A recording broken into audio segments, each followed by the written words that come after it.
작품과 현실이 말하는 우울증. 우울증을 떠올리면 우리는 흔히 이렇게 생각합니다. 아무것도 할 수 없는 상태, 삶이 멈춘 사람들. 하지만 정말 그럴까요? 소설과 영화, 그리고 역사 속 인물들을 보면 우울증은 사람을 멈추게만 하지 않습니다. 때로는 다른 방식으로 살게 만듭니다.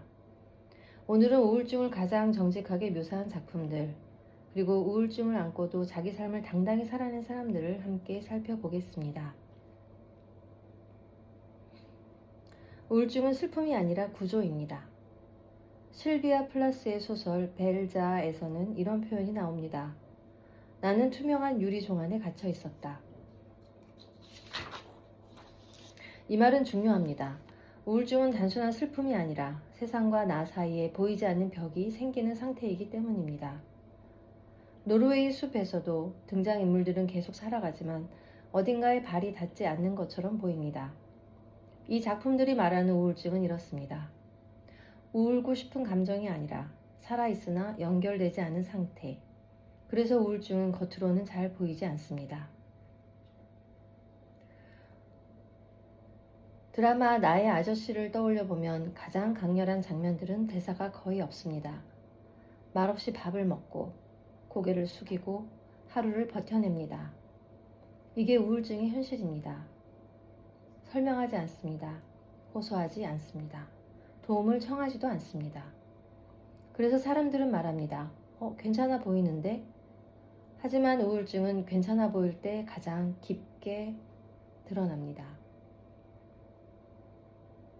현실들 인물에서 살펴보도록 하겠습니다.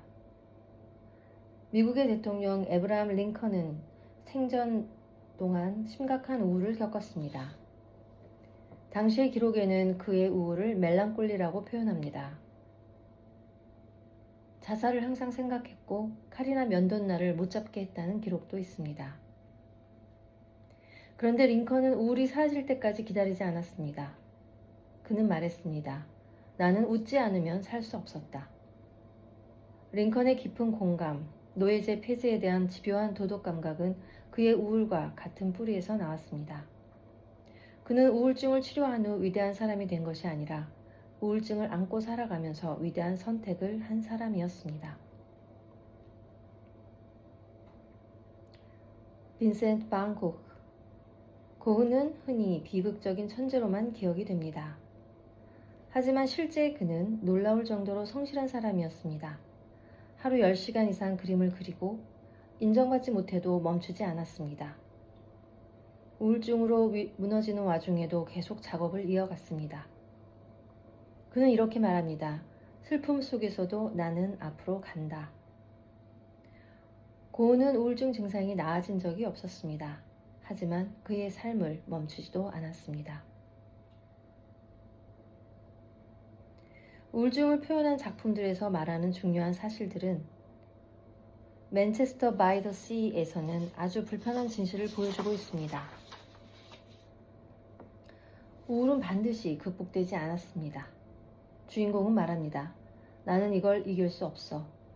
하지만 그는 그럼에도 불구하고 살아갑니다. 이것은 패배가 아닙니다. 현실을 인정한 채 살아가는 용기입니다. 영화 멜랑콜리아에서는 우울한 인물만이 세상의 끝을 차분하게 받아들입니다. 우울은 어떤 약점이 아닙니다. 때로는 과도하게 정확한 세상과 자아에 대한 인식입니다. 그래서 우울증은 인간에 대한 이야기입니다. 우울증은 의학적 진단이기 이전에 인간의 사람의 이야기입니다.